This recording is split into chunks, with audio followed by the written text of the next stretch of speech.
Hello everyone, welcome back to സൈനിക്കോ. ഇനി നമ്മൾ കുറച്ചങ്ങോട്ട് ഡിസ്കസ് ചെയ്യാൻ പോകുന്നത് ബാക്ടീരിയോളജി ബേസ്ഡ് ആയിട്ടുള്ള ടോപ്പിക്സ് ആയിരിക്കും. അപ്പം first of all gram negative ബാക്ടീരിയാസിനെ പറ്റി പറയാം. അതിൽ വരുന്ന എൻറ്ററോ ബാക്ടീരിയേഷ്യ ഫാമിലി. അപ്പം ഫസ്റ്റ് വൺ ഈക്കോളയാണ്. ഈക്കോള എന്ന് പറയുന്നത് ഒരു ഗ്രാം നെഗറ്റീവ് ബാക്ടീരിയയാണ്. ഗ്രാം നെഗറ്റീവാണ്, ബാസില്ലയാണ് ഇവർ.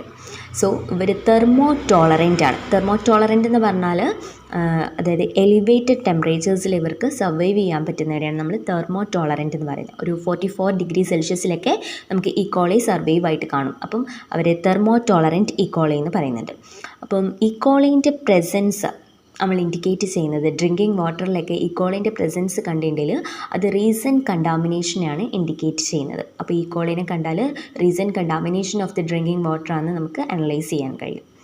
ദെൻ ഈക്കോളി എന്ന് പറയുന്നത് മൊട്ടയിലാണ്. അപ്പോൾ ഇത്രയും നമ്മൾ ജസ്റ്റ് ഒന്ന് ഇൻട്രൊഡക്ഷൻ ആയിട്ടത് ഈക്കോളിൻ്റെ പറയുക. ദെൻ കംസ് ടു ഇവരുടെ വിർലൻസ് ഫാക്ടർ എന്താണെന്ന് പറയും. പിന്നെ നമ്മളതിൻ്റെ ക്ലിനിക്കൽ മാനിഫെസ്റ്റേഷൻസ്, ഈക്കോളി കോസ് ചെയ്യുന്ന ഡിസീസുകൾ, അതിൻ്റെ ക്ലിനിക്കൽ മാനിഫെസ്റ്റേഷൻസ് പറയുന്നുണ്ട്. Last one lab diagnosis. അപ്പോൾ ഇത്രയും ടോപ്പിക്സിൻ്റെ അണ്ടറിലാക്കിയിട്ടാണ് നമ്മൾ ഈക്കോളിനെ പറയുന്നത്. ദെൻ ഇൻട്രൊഡക്ഷൻ കഴിഞ്ഞ് വിർലൻസ് ഫാക്ടറാണ്. വിർലൻസ് ഫാക്ടർ എന്ന് പറയുമ്പം ഇവർ മെയിനായിട്ടും സർഫസ് ആൻറ്റിജൻസ് ഉണ്ട്, അതുപോലെ ടോക്സിൻസ് പ്രൊഡ്യൂസ് ചെയ്യുന്നുണ്ട്. സർഫസ് ആൻറ്റിജൻസ് എന്ന് പറയുമ്പം 4 ടൈപ്സ് ആണ് കാണുന്നത്. സൊമാറ്റിക് ഓ ആൻറ്റിജൻ ഉണ്ട്, അതായത് ഈക്കോളിൻ്റെ ഔട്ടർ മെംബ്രെയിനിൽ കാണുന്ന ആൻറ്റിജനാണ് somatic O antigen. Then flagellar H antigen ഉണ്ട്, ഫ്ലജെല്ലയിലുള്ള കാണുന്നതാണ് flagellar H antigen. Then capsular K antigen and fimbrial antigen. ഈ ആൻറ്റിജൻസൊക്കെയാണ് സർഫസ് ആൻറ്റിജൻസ് ആയിട്ട് ഈക്കോളയിലുള്ളത്. അതൊക്കെ അതിൻ്റെ വിർലൻസ് ഫാക്ടേഴ്സാണ്. അത് ഡീറ്റെയിൽ ആയിട്ട് ഞാൻ നെക്സ്റ്റ് പറയുന്നുണ്ട്. Then toxins. ടോക്സിൻസ് എന്ന് പറയുമ്പോൾ എൻറ്ററോ ടോക്സിൻ ഇവർ പ്രൊഡ്യൂസ് ചെയ്യുന്നുണ്ട്, വെറോസൈറ്റോ ടോക്സിൻ പ്രൊഡ്യൂസ് ചെയ്യുന്നുണ്ട്, ഹിമോലൈസിൻസ് പ്രൊഡ്യൂസ് ചെയ്യുന്നുണ്ട്. അപ്പോൾ എൻറ്ററോ ടോക്സിൻസ് എന്ന് പറയുമ്പോഴത്തേന് ഹീറ്റ് ലബയിലാണ്, ഹീറ്റ് സ്റ്റേബിളാണ്. വെറോസൈറ്റോ ടോക്സിൻ പറഞ്ഞാൽ ഒരു പ്രോട്ടീൻ സിന്തസിസിനെ ഇൻഹിബിറ്റ് ചെയ്യുന്നുണ്ട്. അതായത് പ്രോട്ടീൻ സിന്തസിസിൻ്റെ ഒരു സ്റ്റെപ്പാണ് ട്രാൻസ്ലേഷൻ എന്ന് പറയുന്നത്. അത് അവർ ഇൻഹിബിറ്റ് ചെയ്യുന്നുണ്ട്. അതുവഴി പ്രോട്ടീൻ സിന്തസിസ് ഇൻഹിബിറ്റഡ് ആയിട്ട് നമ്മുടെ ഹോസ്റ്റ് സെല്ലിൻ്റെ ഡെത്ത് കോസ് ചെയ്യുകയാണ് അവിടെ. അതാണ് വെറോസൈറ്റോ ടോക്സിൻ ചെയ്യുന്നത്. അപ്പം വിർലൻസ് ഫാക്ടേഴ്സിൽ സർഫസ് ആൻറ്റിജൻസും ടോക്സിൻസും ഒക്കെയാണ് മെയിനായിട്ടുള്ളത്. Then clinical manifestations. ക്ലിനിക്കൽ മാനിഫെസ്റ്റേഷൻസിൽ ഇവർ മെയിനായിട്ട് കോസ് ചെയ്യുന്നത് UTI ആണ്. ഈക്കോളി എന്ന് പറയുമ്പം UTI ആണ് അവർ മെയിൻ കോസ് ചെയ്യുന്നത്. പിന്നെ ഡയറിയ കോസ് ചെയ്യുന്നുണ്ട്. അപ്പോൾ ഡയറിയ കോസ് ചെയ്യുന്ന 6 types of E. coli, 6 types of E. coli ഉണ്ട്. അത് ഞാൻ പറഞ്ഞുതരാം. ദെൻ അപ്പോൾ UTI, ഡയറിയ, ഇത് അല്ലാണ്ട് അവർ അബ്ഡോമിനൽ പെയിൻ കോസ് ചെയ്യുന്നുണ്ട്, പിന്നെ ന്യൂമോണിയ കോസ് ചെയ്യുന്നുണ്ട്, meningitis, bacteraemia, wound and soft tissue infections, ഇതൊക്കെയാണ് മെയിനായിട്ട് ഇവർ കോസ് ചെയ്യുന്നത്. യൂറോപത്തോജനിക് ഈക്കോളി, ഇവരാണ് UTI കോസ് ചെയ്യുന്നത്. ഇവർ 2 രീതിയിൽ നമുക്ക് ഇൻഫെക്ഷൻ ഉണ്ടാക്കാം. ഒന്ന് അസെൻഡിങ് റൂട്ട് വഴി പോയിട്ട് ഇൻഫെക്ഷൻ ഉണ്ടാക്കുന്നുണ്ട്, അതുപോലെ ഡിസെൻഡിങ് റൂട്ട് വഴിയിട്ടും ഇൻഫെക്ഷൻ കോസ് ചെയ്യുന്നുണ്ട്. ഇവർ ലോവർ UTI എന്നും അപ്പർ UTI എന്നും ഇതിൻ്റെ ബേസിസിൽ നമുക്ക് ക്ലാസിഫൈ ചെയ്യാം. ലോവർ UTI പറയുമ്പം അസെൻഡിങ് റൂട്ട് വഴിയിട്ടാണ് ഇവർ കോസ് ചെയ്യുന്നത്. അത് കോമൺ ആയിട്ട് കാണുന്നതാണ്. അതായത് ലോവർ UTI നമ്മുടെ പെരി യൂറീത്രൽ ഏരിയ വഴിയിട്ട് ഇവർ യൂറിനറി ബ്ലാഡറിലേക്ക് റീച്ച് ചെയ്യുന്നുണ്ട്. അവിടുന്ന് അവർ നമുക്ക് യൂറീത്രൈറ്റിസ്, സിസ്റ്റിസൈറ്റിസ്, പൈലോനെഫ്രൈറ്റിസ് ഇതുപോലെയുള്ള കണ്ടീഷൻസിലേക്ക് ലീഡ് ചെയ്യുന്നു. നെക്സ്റ്റ് പറയുന്നത് ഡിസെൻഡിങ് റൂട്ട്. ഡിസെൻഡിങ് റൂട്ട് എന്ന് പറയുമ്പം ഹെമറ്റോജീനിയസ് സ്പ്രെഡ് വഴിയിട്ടായിരിക്കും നമുക്ക് ഈ ഒരു UTI ഉണ്ടാവുന്നത്. ഹെമറ്റോജീനിയസ് സ്പ്രെഡ് വഴിയിട്ട് അത് നമ്മുടെ കിഡ്നിയിലേക്ക് റീച്ച് ചെയ്തിട്ട് പൈലോനെഫ്രൈറ്റിസ് തന്നെയാണ് ഉണ്ടാവുന്നത്. ഇത് നമുക്ക് അപ്പർ UTI ആണ് ഉണ്ടാക്കുന്നത്. അപ്പോൾ നമുക്ക് മെയിനായിട്ടും ഫീവർ, പെയിൻ ഇതുപോലുള്ള സിംറ്റംസ് ആയിരിക്കും കാണുന്നത്. ഇത് ലെസ് കോമൺ ആണ്. ഡിസെൻഡിങ് റൂട്ട് വഴിയിട്ട് നമുക്ക് ലെസ് കോമൺ ആയിട്ടാണ് അപ്പർ UTI കോസ് ചെയ്ത് വരുന്നത്. നെക്സ്റ്റ് UTIൻ്റെ പ്രീഡിസ്പോസിങ് ഫാക്ടേഴ്സായിട്ട് നമ്മൾ പറയുന്നത് ഫീമെയിൽസിനാണ് കോമൺ ആയിട്ട് UTI വരുന്നത്. അതിൽ തന്നെ പ്രഗ്നൻറ്റ് ലേഡീസിനായിരിക്കും കാണുന്നത്. പിന്നെ യൂറിനറി ഒബ്സ്ട്രക്ഷൻ ഉള്ളവർക്കും കാണുന്നുണ്ട്. നെക്സ്റ്റ് നമ്മൾ ഡയേറിയാണ് പറയുന്നത്. നമുക്ക് ഈക്കോളി ഡയേറിയം കോസ് ചെയ്യുന്നുണ്ട്. അതായത് 6 ടൈപ്സ് ഓഫ് ഈക്കോളയാണ് ഡയേറിയ കോസ് ചെയ്യുന്നതിൽ വരുന്നത്. ഫസ്റ്റ് വൺ എൻറ്ററോപത്തോജനിക് ഈക്കോളി, അത് ഇൻഫെൻറ്റൈൽ ഡയറിയാണ് കോസ് ചെയ്യുന്നത്. നെക്സ്റ്റ് എൻറ്ററോ ടോക്സിജനിക് ഈക്കോളി ഉണ്ട്, എൻറ്ററോ ഇൻവേസീവ് ഈക്കോളി ഉണ്ട്, എൻറ്ററോ ഹെമറോജിക് ഈക്കോളി ഉണ്ട്, എൻറ്ററോ അഗ്രിഗേറ്റീവ് ഈക്കോളി ഉണ്ട്, ഡിഫ്യൂസ്ലി അഡ്ഹറൻറ്റ് ഈക്കോളി ഉണ്ട്. ഇങ്ങനെ 6 ടൈപ്സ് ഓഫ് ഈക്കോളയാണ് നമുക്ക് ഡയറിയ കോസ് ചെയ്യുന്നത്. ഇത് ഓരോന്നും നമുക്ക് പഠിക്കാം. First one enteropathogenic E coli. Infantile ഡയറിയാണ് ഇവർ കോസ് ചെയ്യുന്നത്. അതുപോലെ ഇവർ ഇൻഫൻറ്റൈൽ ഡയറിയ എന്ന് പറയുന്നതിൽ തന്നെ നമുക്ക് നോൺ ടോക്സിജനിക് അതുപോലെ നോൺ ഇൻവേസീവ് ആണെന്ന് മനസ്സിലാക്കാം. നോൺ ടോക്സിജനിക് ആണ്, നോൺ ഇൻവേസീവ് ആണ്. ഇവരുടെ ആക്ഷൻ എങ്ങനെയാണെന്ന് വെച്ചിട്ടുണ്ടെങ്കിൽ ഇവർ ഇൻറ്റസ്റ്റൈനൽ മ്യൂക്കോസയിലേക്ക് അഡ്ഹീഷൻ ചെയ്യുകയാണ് ചെയ്യുന്നത്. അതായത് നമ്മുടെ പ്ലാസ്മിഡ് കോഡഡ് പിലി അല്ലെങ്കിൽ പെഡസ്റ്റൽസ് യൂസ് ചെയ്തിട്ട് ഇവർ ഇൻറ്റസ്റ്റൈനൽ മ്യൂക്കോസയിലേക്ക് അഡ്ഹീഷൻ നടത്തും. അങ്ങനെ നമ്മുടെ ഇൻറ്റസ്റ്റൈനൽ എപ്പിത്തീലിയത്തിലേക്ക് അക്യൂട്ട് ലീഷൻസ് പ്രൊഡ്യൂസ് ചെയ്യുന്നുണ്ട്. ആ ഇൻറ്റസ്റ്റൈനൽ എപ്പിത്തീലിയം അങ്ങനെ ഡിസ്ട്രപ്റ്റ് ആയിട്ട് നമുക്ക് വാട്ടറി ഡയറിയൊക്കെ കോസ് ചെയ്യുന്നുണ്ട്. ഇതാണ് എൻറ്ററോപെത്തോജനിക് ഈക്കോളിൻ്റെ ഒരു ആക്ഷൻ. നെക്സ്റ്റ് നമ്മൾ എൻറ്ററോടോക്സിജനിക് ഈക്കോളിനെയാണ് പറയുന്നത്. ഇവരെ നമ്മൾ ട്രാവലേഴ്സ് ഡയേറിയ എന്നാണ് പറയുന്നത്. ബോത്ത് അഡൾട്ട്സിലും ഇൻഫൻസിലും നമുക്കിത് കാണാം. ഇവർ ടോക്സിജനിക് ആണ്, ബട്ട് നോട്ട് ഇൻവേസീവ്. ഇൻവേസീവ് അല്ല, നമ്മുടെ മ്യൂക്കോസൽ ഇതിലേക്കൊന്നും ഇൻവേഡ് ചെയ്ത് കയറാനുള്ളൊരു കപ്പാസിറ്റി ഇവർക്കില്ല. ജസ്റ്റ് ടോക്സിജനിക് ആണ്. ഇവരുടെ ആക്ഷൻ വരുന്നത് അറ്റാച്ച്മെൻറ്റ് ടു ഇൻറ്റസ്റ്റൈനൽ മ്യൂക്കോസ. നമ്മുടെ ഇൻറ്റസ്റ്റൈനൽ മ്യൂക്കോസയിലേക്ക് അറ്റാച്ച് ചെയ്യുക, mediated by the fimbrial protein CFA എന്ന് പറയുന്നത് കോളനൈസേഷൻ ഫാക്ടർ ആൻറ്റിജൻ. അവർ മീഡിയേറ്റഡ് വഴിയിട്ടാണ് ഇവർ ഇൻറ്റസ്റ്റൈനൽ മ്യൂക്കോസയിലേക്ക് അറ്റാച്ച്മെൻറ്റ് നടത്തുന്നത്. അങ്ങനെ നമുക്ക് എൻട്രോടോക്സിൻ ഇവർ പ്രൊഡ്യൂസ് ചെയ്യുന്നുണ്ട്. അതായത് ഇൻറ്റസ്റ്റൈനൽ മ്യൂക്കോസയിലേക്ക് അറ്റാച്ച് ചെയ്തിട്ട് അവിടുന്ന് അവർ എൻട്രോടോക്സിൻ പ്രൊഡ്യൂസ് ചെയ്യുക. എൻട്രോടോക്സിൻ നമ്മൾ നേരത്തെ പറഞ്ഞിട്ടുണ്ടായിരുന്നു, ഹീറ്റ് സ്റ്റേബിളാണ്, ഹീറ്റ് ലബയിലാണ്. അങ്ങനെ എൻട്രോടോക്സിൻ പ്രൊഡ്യൂസ് ചെയ്തിട്ടാണ് ഇവർ ട്രാവലേഴ്സ് ഡയേറിയ എന്ന് പറയുന്ന കണ്ടീഷൻ നമുക്ക് കോസ് ചെയ്യുന്നത്. Next enterohaemorrhagic E coli. ഇവർ ചിൽഡ്രനിൽ ഹെമറേജ് ആണ് കോസ് ചെയ്യുന്നത്. അതും കണ്ടാമിനേറ്റഡ് ഫുഡ് ആൻഡ് വാട്ടർ വഴിയിട്ടാണ് ഇവർ ട്രാൻസ്മിഷൻ നടത്തുന്നത്. ചിൽഡ്രനിൽ haemorrhage contaminated food and water വഴിയിട്ടാണ് കോസ് ചെയ്യുന്നത്. നെക്സ്റ്റ് ഇവരുടെ ആക്ഷൻ വരുന്നത് വെറോസൈറ്റോടോക്സിൻ എന്ന് പറയുന്ന നമ്മുടെ വിർലൻസ് ഫാക്ടറിൽ പറഞ്ഞിട്ടുണ്ടായിരുന്നു. ആ വെറോസൈറ്റോടോക്സിൻ ഇവർ സെക്രീറ്റ് ചെയ്യുന്നുണ്ട്. അതാണ് ഹെമറേജ് കോസ് ചെയ്യാൻ വേണ്ടിയിട്ട് ഹെൽപ്പ് ചെയ്യുന്നത്. ഈ വെറോസൈറ്റോടോക്സിൻ എന്ന് പറയുന്നത് ഒരു ഷിഗ ലൈക്ക് ടോക്സിനാണ്. ഇവർ നമ്മുടെ പ്രോട്ടീൻ സിന്തസിസിൽ വരുന്ന സ്റ്റെപ്പായിട്ടുള്ള ട്രാൻസ്ലേഷൻ ഇൻഹിബിറ്റഡ് ആക്കുന്നുണ്ട്. അങ്ങനെ പ്രോട്ടീൻ സിന്തസിസ് ഇൻഹിബിറ്റഡ് ആവും. ദസ് നമ്മുടെ ഹോസ്റ്റ് സെൽ ഡെത്ത് കോസ് ചെയ്യുന്നുണ്ട്. അങ്ങനെ അത് ഡയേറിയയിലേക്ക് ലീഡ് ചെയ്യുന്നുണ്ട്. 2 ടൈപ്സിലാണ് പറയുന്നത്. ഹെമറേജിക് കൊളൈറ്റിസും ഉണ്ട്, ഹെമറേജിക് യുറീമിക് സിൻഡ്രോം ഉണ്ട്. ഹെമറേജിക് കൊളൈറ്റിസ് എന്ന് പറയുന്നത് നമുക്ക് അബ്ഡോമിനൽ പെയിനും ബ്ലഡി ഡയറിയാണ് കാണുന്നത്. ഹെമറേജ് എന്ന് പറയുമ്പോൾ തന്നെ അറിയാം ബ്ലഡി ആണത്. ബ്ലഡി ഡയറിയും അബ്ഡോമിനൽ പെയിനും ആണ് അതിൽ കാണുന്ന സിംറ്റംസ്. ദെൻ ഹെമറേജിക് യുറീമിക് സിൻഡ്രത്തിൽ കാണുന്നത് ബ്ലഡി ഡയറിയും അതുപോലെ റീനൽ ഫെയിലിയറും ഒക്കെ ചെയ്യുന്നുണ്ട് അതിൽ. ഈ എൻറ്ററോ ഹെമറോജിക് ഈക്കോളിനെ നമ്മൾ ഡിറ്റക്ഷനിൽ പറയുന്നത് നമ്മുടെ കൾച്ചറിലെ റെയിൻബോ അഗാർ, ഇതിൽ ബ്ലാക്ക് കളർ കോളനീസ് ആയിരിക്കും ഇവർ ഫോം ചെയ്യുന്നത്. ഈ എൻറ്ററോ ഹെമറോജിക് ഈക്കോളി ഹെമറേജ് കോസ് ചെയ്യുന്നതുകൊണ്ട് തന്നെ ബ്ലാക്ക് കളേർഡ് ആയിട്ടുള്ള കോളനീസാണ് റെയിൻബോ അഗാറിൽ നമുക്ക് കാണാൻ കഴിയുന്നത്. അതുപോലെ ഈ വെറോസൈറ്റോടോക്സിനൊക്കെ നമുക്ക് എലൈസ യൂസ് ചെയ്തിട്ട് ഡിറ്റക്ഷൻ ചെയ്യാം. Next comes the എൻറ്ററോ aggregative E. coli. ഇവർ നമ്മുടെ HEP2 സെൽസിലേക്ക് അഗ്രിഗേറ്റ് ചെയ്യും ബാക്ടീരിയ വന്നിട്ട്. ഒരു സ്റ്റോക്ക്ഡ് ബ്രിക്ക് ഫാഷനിലായിരിക്കും, അതായത് നമ്മുടെ കല്ലുകൾ അടുക്കി വെച്ചേക്കുന്ന ഫാഷനിലാണ് ഈ ബാക്ടീരിയ അഗ്രിഗേറ്റ് ചെയ്യുന്നത്. ഇവരുടെ ആക്ഷൻ എന്ന് പറയുന്നത് ഇൻറ്റസ്റ്റൈനൽ അഗ്രിഗേഷൻ തന്നെയാണ്. നമ്മുടെ ഇൻറ്റസ്റ്റൈനിൽ അഗ്രിഗേറ്റ് ചെയ്യുക യൂസിങ് അഗ്രിഗേറ്റീവ് ഫിംബ്രിയെ. അഗ്രിഗേറ്റീവ് ഫിംബ്രിയെ മീഡിയേറ്റഡ് ആയിട്ടുകൊണ്ടാണ് നമ്മുടെ ഇൻറ്റസ്റ്റൈനൽ അഗ്രിഗേഷൻ ഇവർ നടത്തുന്നത്. അങ്ങനെ ഇവിടെയും എൻറ്ററോടോക്സിൻസ് പ്രൊഡ്യൂസ് ചെയ്യുന്നുണ്ട്. അങ്ങനെയാണ് ഡയറിയ ലീഡ് ചെയ്യുന്നത്.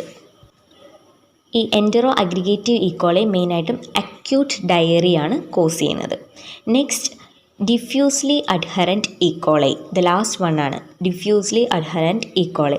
ഇത് നമ്മുടെ HEP2 സെൽസിലേക്ക് അഡ്ഹെയർ ചെയ്യുന്നത്. അങ്ങനെ ഒരു ഡിഫ്യൂസ് പാറ്റേണിലാണ് ഇവർ അഡ്ഹെയർ ചെയ്യുന്നത്. എൻറ്ററോ അഗ്രിഗേറ്റീവ് വന്നിട്ട് ഒരു ബ്രിക്ക് ലൈക്ക് ഫാഷനിലായിരിക്കും. ഇവിടെ ഡിഫ്യൂസ് പാറ്റേണിലാണ് നമ്മുടെ ഡിഫ്യൂസ്ലി അഡ്ഹറൻറ്റ് ഈക്കോളൈ HEP2 സെൽസിലേക്ക് അഡ്ഹെയർ ചെയ്യുന്നത്. Mediated by diffuse adherent fimbriae. Diffuse adherent fimbriae use ചെയ്തിട്ടാണ് ഇവർ നമ്മുടെ HEP2 സെൽസിലേക്ക് അഡ്ഹെയർ ചെയ്യുന്നത്. അഗ്രിഗേറ്റീവിലോ നമുക്കൊരു അഗ്രിഗേറ്റീവ് ഫിംബ്രിയ ഉണ്ടായിരുന്നു. ഇവിടെ ഡിഫ്യൂസ് അഡ്ഹറൻറ്റ് ഫിംബ്രിയെ യൂസ് ചെയ്തിട്ടാണ്. ഇവിടെയും ചിൽഡ്രനിൽ ഡയറിയ കോസ് ചെയ്യുന്നതാണ് ഈ ഡിഫ്യൂസ്ലി അഡ്ഹറൻറ്റ് ഈക്കോളിൻ്റെ ആക്ഷൻ. അപ്പോൾ നമ്മൾ നെക്സ്റ്റിന് ലാബ് ഡയഗ്നോസിസ് പറയുമ്പം ഫസ്റ്റ് വൺ സാമ്പിൾ നമ്മൾ കളക്ട് ചെയ്യുന്നത് സൈറ്റ് ഓഫ് ഇൻഫെക്ഷൻ എവിടെയാണോ അതിൻ്റെ ബേസിസിലാണ് നമ്മൾ സാമ്പിൾ കളക്ട് ചെയ്യുന്നത്. ഫോർ എക്സാമ്പിൾ യൂറിനറി ട്രാക്ട് ഇൻഫെക്ഷൻ്റെ കേസിൽ നമ്മൾ യൂറിൻ സാമ്പിളാണ് കളക്ട് ചെയ്യുന്നത്. ദെൻ ഡയേറിയൻ്റെ കേസിൽ നമ്മൾ സ്റ്റൂൾ സാമ്പിൾ. അതുപോലെ ഓരോ ഇൻഫെക്ഷൻ്റെ ബേസിലും അതിൻ്റെ സൈറ്റ് ഓഫ് ഇൻഫെക്ഷൻ എന്നാണ് നമ്മൾ സാമ്പിൾ കളക്ട് ചെയ്യുന്നത്. ന്യൂമോണിയൻ്റെ കേസിലെ സ്പ്യൂട്ടം സാമ്പിൾ, മെനിഞ്ചൈറ്റിസിലെ CSF, ബാക്ടീരിയമയിൽ ബ്ലഡ്, അതുപോലെ വൂണ്ട് സോഫ്റ്റ് ടിഷ്യൂ ഇൻഫെക്ഷൻ്റെ കേസിൽ നമ്മൾ വൂണ്ട് സാമ്പിൾ, പെർസ് ഒക്കെയാണ് നമ്മൾ കളക്ട് ചെയ്യുന്നത്. യൂറിൻ സാമ്പിളിൻ്റെ കേസിൽ നമ്മൾ midstream urine, suprapubic aspiration, catheter tube use ചെയ്തിട്ടൊക്കെ നമ്മൾ സാമ്പിൾ കളക്ട് ചെയ്യും, യൂറിൻ സാമ്പിൾ കളക്ട് ചെയ്യും. അത് നമ്മൾ ട്രാൻസ്പോർട്ട് ചെയ്യുന്നത് ബോറിക് ആസിഡ് അല്ലെങ്കിൽ ഗ്ലിസറോൾ ആഡ് ചെയ്തിട്ടാണ് നമ്മൾ ഈ യൂറിൻ സാമ്പിൾ ട്രാൻസ്പോർട്ട് ചെയ്യുന്നത്. 24 hours ഉണ്ടാവും അതിൻ്റെ വയബിലിറ്റി. സാമ്പിൾ ലബോറട്ടറിയിൽ എത്തിക്കഴിയുമ്പോൾ നമ്മൾ ഫസ്റ്റ് ഡയറക്റ്റ് എക്സാമിനേഷനാണ് ചെയ്യുന്നത്. ദെൻ വെറ്റ് മൗണ്ട് ചെക്ക് ചെയ്യുമ്പം അതിൽ ഒരു 8 cells/cubic എങ്കിലും കാണുന്നെങ്കിലേ നമ്മൾ സിഗ്നിഫിക്കൻ്റ് ആണെന്ന് അത് പറയാൻ കഴിയുള്ളൂ. അതുപോലെ നമ്മൾ ഗ്രാം സ്റ്റെയിൻ ചെയ്ത് നോക്കുമ്പം ഇത് ഗ്രാം നെഗറ്റീവ് ബാസിലി ആയിട്ടായിരിക്കും നമുക്ക് കാണുന്നത്. ദെൻ മോട്ടിലിറ്റിക്ക് വേണ്ടി നമ്മൾ ഹാങ്ങിങ് ഡ്രോപ്പ് മെത്തേഡാണ് ചൂസ് ചെയ്യുന്നത്. അപ്പോൾ നമുക്ക് മോട്ടയിൽ ആണെന്ന് മനസ്സിലാക്കാം. നെക്സ്റ്റ് നമ്മൾ അതിൻ്റെ കൾച്ചർ ചെയ്ത് നോക്കുന്നത് ബ്ലഡ് അഗാറിലൊക്കെ ആണെങ്കിൽ ബീറ്റ ഹീമോളൈസിസ് കോസ് ചെയ്യുന്നുണ്ട്. അതുപോലെ മക്കോൺകി അഗാറിലാണെങ്കിൽ ഇവർ ഈക്കോളൈ എന്ന് പറയുന്നത് ലാക്ടോസ് ഫെർമെൻറ്റേഴ്സ് ആണ്. അതിപ്പം ലാക്ടോസ് ഫെർമെൻറ്റ് ചെയ്യുന്നുണ്ട് ഈക്കോളൈ. അങ്ങനെ പിങ്ക് കളറിലായിരിക്കും നമുക്ക് ആ ഒരു കോളനി കാണുന്നത്. നെക്സ്റ്റ് ലിക്വിഡ് മീഡിയം ആണ് നമ്മൾ യൂസ് ചെയ്യുന്നതെങ്കിൽ അതിൽ യൂണിഫോം ടർബിഡിറ്റിയിൽ നമുക്ക് കാണിക്കും. യൂണിഫോം ടർബിഡിറ്റി ആയിട്ടായിരിക്കും കോളനീസ് കാണുന്നത് ലിക്വിഡ് മീഡിയത്തിൽ. ദെൻ നമ്മൾ എൻറ്ററോ ഹെമറോജിക് ഈക്കോളൈ പറഞ്ഞപ്പോൾ അവിടെ ജസ്റ്റ് ഒന്ന് മെൻഷൻ ചെയ്തിട്ടുണ്ടായിരുന്നു റെയിൻബോ അഗാറിൻ്റെ കാര്യം. റെയിൻബോ അഗാറിലാണെങ്കിൽ നമുക്ക് ഹെമറേജിക് ആയതുകൊണ്ട് ബ്ലാക്ക് കോളനീസിലായിരിക്കും നമുക്ക് ഈക്കോളൈനെ കാണുന്നത്. ഇത്രയാണ് നമ്മൾ കൾച്ചറിൽ പറയുന്നത്. നെക്സ്റ്റ് നമ്മൾ ബയോകെമിക്കൽ റിയാക്ഷൻസ് പറയുമ്പം ഫസ്റ്റ് വൺ ഇവർ കാറ്റലൈസ് പോസിറ്റീവാണ്, ഓക്സിഡൈസ് നെഗറ്റീവാണ്, നൈട്രേറ്റ് പോസിറ്റീവാണ്. അത് മൂന്നും ജസ്റ്റ് സിമ്പിളായിട്ട് ഓർത്ത് വെക്കുക. എൻറ്ററോ ബാക്ടീരിയയിൽ വരുന്ന എല്ലാവരും ഇങ്ങനെ തന്നെയാണ്. അതായത് കാറ്റലൈസ് പോസിറ്റീവാണ്, ഓക്സിഡൈസ് നെഗറ്റീവാണ്, നൈട്രേറ്റ് പോസിറ്റീവാണ്. ഇത് സിമ്പിളായിട്ട് ഓർത്ത് വെക്കുക. നെക്സ്റ്റ് ICUTൻ്റെ കാര്യം പറയാം. ICUTയിൽ CU അതായത് സിട്രേറ്റും യൂറിയേസും ഇവർ രണ്ടുപേരും നെഗറ്റീവാണ് തരുന്നത്. സിട്രേറ്റിലും നെഗറ്റീവാണ്, യൂറിയേസിലും നെഗറ്റീവാണ്. നെക്സ്റ്റ് TSAയിൽ തരുന്ന റിയാക്ഷൻ എന്ന് പറയുന്നത് A/A റിയാക്ഷനാണ്. അതായത് acid by acid gas produce ചെയ്യുന്നുണ്ട്, H2S ഇല്ല. അതാണ് TSAയിലുള്ള റിയാക്ഷൻ. A/A റിയാക്ഷനാണ്. ഗ്യാസ് പ്രൊഡ്യൂസ് ചെയ്യുന്നുണ്ട്, H2S പ്രൊഡ്യൂസ് ചെയ്യുന്നില്ല. H2S പ്രൊഡ്യൂസ് ചെയ്യാത്തത് കൊണ്ട് തന്നെ ആ ഒരു ബ്ലാക്ക് കളർ കാണിക്കില്ല. അതായത് ഗ്യാസ് പ്രൊഡ്യൂസ് ചെയ്യുന്നതുകൊണ്ട് ക്രാക്കിംഗ് ഉണ്ടാവും അഗാറിൽ. നെക്സ്റ്റ് MRും VPയും. MRും VPയും നമ്മുടെ എന്താ പറയുന്നത് ഈക്കോളൈ ക്ലബ്സിയയിലേക്ക് നേരെ ഓപ്പോസിറ്റായിട്ട് ജസ്റ്റ് ഓർത്തിരുന്നാൽ മതി. അതായത് ഈക്കോളയിലാണെങ്കിൽ MR പോസിറ്റീവാണ്, VP നെഗറ്റീവാണ്. ക്ലബ്സിയല്ല നമ്മൾ പഠിക്കുമ്പോൾ അവിടെ പറയുന്നത് VP പോസിറ്റീവും MR നെഗറ്റീവ് ആയിരിക്കും. അത് നമ്മൾ ജസ്റ്റ് ഓപ്പോസിറ്റായിട്ട് മൈൻഡിൽ സെറ്റ് ചെയ്താൽ മതി. അപ്പോൾ ഈക്കോളൈൻ്റെ കേസിൽ MR പോസിറ്റീവ്, VP നെഗറ്റീവാണ്. നെക്സ്റ്റ് നമ്മൾ ഷുഗർ ഫെർമെൻറ്റേഷൻ ടെസ്റ്റിൽ വരുമ്പം ലാക്ടോസിനെ ഫെർമെൻറ്റ് ചെയ്യുന്നുണ്ട് ഇവർ. ലാക്ടോസ് ഫെർമെൻറ്റേഴ്സാണ്, അത് സൂക്രോസ് ഫെർമെൻറ്റേഴ്സ് അല്ല. അപ്പോൾ ഇവർ ലാക്ടോസിനെ ഫെർമെൻറ്റ് ചെയ്യുന്നുമുണ്ട്, സൂക്രോസിനെ ഫെർമെൻറ്റ് ചെയ്യുന്നില്ല. ഇതാണ് ഷുഗർ ഫെർമെൻറ്റേഷൻ ടെസ്റ്റിൽ കീപ്പ് ചെയ്യേണ്ടത്. നെക്സ്റ്റ് ആൻറ്റിമൈക്രോബിയൽ സസെപ്റ്റബിലിറ്റി ടെസ്റ്റ് നമ്മൾ MHA അഗാറിലാണല്ലോ ചെയ്യുന്നത്. MHA അഗാറിൽ ഡിസ്ക് ഡിഫ്യൂഷൻ മെത്തേഡിലാണ് നമ്മൾ ചെയ്യുന്നത്. അപ്പോൾ അതിൻ്റെ ഒരു ആൻറ്റിമൈക്രോബിയൽ സസെപ്റ്റബിലിറ്റി എത്ര ഉണ്ടെന്ന് നമുക്ക് ഡിറ്റക്റ്റ് ചെയ്യാം. ദെൻ നമ്മൾ ഒരു ടേം പറയേണ്ടത് സിഗ്നിഫിക്കൻറ്റ് ബാക്ടീരിയൂറിയ എന്ന് പറയുന്ന ഒരു ടേമാണ്. അതായത് ഈ ബാക്ടീരിയൂറിയ നമ്മുടെ യൂറിനിലൊക്കെ എത്ര എമൗണ്ട് ബാക്ടീരിയ ഉണ്ട് എന്നുള്ളത് നമ്മൾ ഡിറ്റക്റ്റ് ചെയ്യുന്നതാണ് ആ ഒരു ടേം സിഗ്നിഫിക്കൻറ്റ് ബാക്ടീരിയൂറിയ. അതായത് ബ്ലഡ് അഗാറ് മക്കോൺകിയിലൊക്കെ നമ്മൾ ഈ ബാക്ടീരിയനെ ഈക്കോളൈനെ കൾച്ചർ ചെയ്തിട്ട് നമ്മൾ കോസ് കൺസെപ്റ്റ് എന്ന് പറയുന്ന ഒരു കൺസെപ്റ്റിലാണ് ഇത് സിഗ്നിഫിക്കൻറ്റ് ബാക്ടീരിയൂറിയ ആണോ ഇല്ലയോ എന്ന് ഡിറ്റക്റ്റ് ചെയ്യുന്നത്. അതായത് അതിൻ്റെ ഇൻ്റർപ്രിട്ടേഷനിൽ പറയുന്നത് greater than or equal to 10⁵ CFU per ml. CFU എന്ന് പറഞ്ഞാൽ കോളനി ഫോമിംഗ് യൂണിറ്റ്. അപ്പം greater than or equal to 10⁵ CFU per ml ആണെങ്കിലാണ് നമ്മൾ സിഗ്നിഫിക്കൻറ്റ് ബാക്ടീരിയൂറിയ എന്ന് പറയുന്നത്. അല്ലെങ്കിൽ ആ ഒരു 10⁴ ബിലോ ആണ്, less than or equal to 10⁴ CFU per ml ആണെങ്കിൽ ജസ്റ്റ് കണ്ടാമിനേഷൻ മാത്രമേ ഇൻഡിക്കേറ്റ് ചെയ്യുന്നു. ബട്ട് 10⁵ എബവ് പോയിൻ്റെങ്കിൽ നമുക്ക് സിഗ്നിഫിക്കൻ്റ് ആണെന്ന് പറയാം, സിഗ്നിഫിക്കൻറ്റ് ബാക്ടീരിയൂറിയ ആണ്. ഇത്രയൊക്കെയാണ് ഇതിൻ്റെ ആ ഒരു ഡയഗ്നോസ്റ്റിക് പാർട്ടിൽ വരുന്നത്. അപ്പോൾ ഈക്കോളി എന്ന് പറയുന്ന ബാക്ടീരിയൻ്റെ ആ ഒരു ടോപ്പിക്ക് നമ്മൾ കംപ്ലീറ്റ് ആക്കിയിട്ടുണ്ട്. ഇതിൽ നിങ്ങൾ ഓർത്തിരിക്കേണ്ട ജസ്റ്റ് ഇമ്പോർട്ടൻറ്റ് പോയിൻറ്റ്സ് ഞാൻ പറയാം. അതായത് ഈക്കോളി എന്ന് പറയുന്നത് മോട്ടയിലാണ്, തെർമോടോളറൻ്റ് ആണ്, റീസെൻറ്റ് കണ്ടാമിനേഷനാണ് അതിൻ്റെ ഡ്രിങ്കിങ് വാട്ടറിൽ ഇൻഡിക്കേറ്റ് ചെയ്യുന്നത്. പിന്നെ ഇവരുടെ വെർലാൻസ് ഫാക്ടേഴ്സിൽ ഒരു സർഫസ് ആൻറ്റിജൻസും എൻട്രോടോക്സിനും ഹീമോലൈസിൻസും വെറോസൈറ്റോടോക്സിനൊക്കെ ജസ്റ്റ് ഒന്ന് ഓർക്കുക. ദെൻ ക്ലിനിക്കൽ ഫീച്ചേഴ്സിൽ നമുക്ക് മെയിനായിട്ടും UTIയും ഡയേറിയാണ് കോസ് ചെയ്യുന്നത്. ആ ഒരു 6 types of E coli diarrhoea cause ചെയ്യുന്നത്, അതൊന്ന് മൈൻഡിൽ വെക്കുക. ദെൻ ഇതിൻ്റെ ലാബ് ഡയഗ്നോസിസിലേക്ക് വരുമ്പം സ്പെസിമെൻ നമ്മൾ എങ്ങനെ എടുക്കുന്നു, എവിടെ നിന്ന് എടുക്കുന്നു, ഏത് സൈറ്റാണെന്ന് ഓർക്കുക. ദെൻ നമ്മൾ ഡയറക്റ്റ് സ്മിയർ എക്സാമിനേഷൻ ചെയ്യുമ്പോൾ ഗ്രാം സ്റ്റെയിൻ ചെയ്ത് നോക്കുന്നുണ്ട്, മോട്ടിലിറ്റി എങ്ങനെയാണെന്നുള്ളത് ഓർക്കുക, ഇത് മോട്ടയിലാണെന്നുള്ളത്. ദെൻ കൾച്ചർ ചെയ്യുന്നത് ബ്ലഡ് അഗാറിൽ, മക്കോൺകി, ലിക്വിഡ് മീഡിയയിലൊക്കെ എങ്ങനെയാണ് ഇതിന് കാണുന്നത്. Then biochemical examination, catalase positive, oxidase negative, nitrate positive, ആ ഒരു 3 ഓർത്തിക്കുക. Then MR positive, VP negative. Then ICUTയിൽ CU നെഗറ്റീവ് ആണ്, TSAയിൽ A/A ഗ്യാസ് പ്രൊഡ്യൂസ് ചെയ്യുന്നുണ്ട്, H2S പ്രൊഡ്യൂസ് ചെയ്യുന്നില്ല. അപ്പോൾ ഇത്രയാണ് ഈക്കോളിൻ്റെ അണ്ടറിൽ വരുന്നത്. സോ ഈ ടോപ്പിക്ക് നമ്മൾ ഫിനിഷ് ആയിട്ടുണ്ട്. Thank you for watching.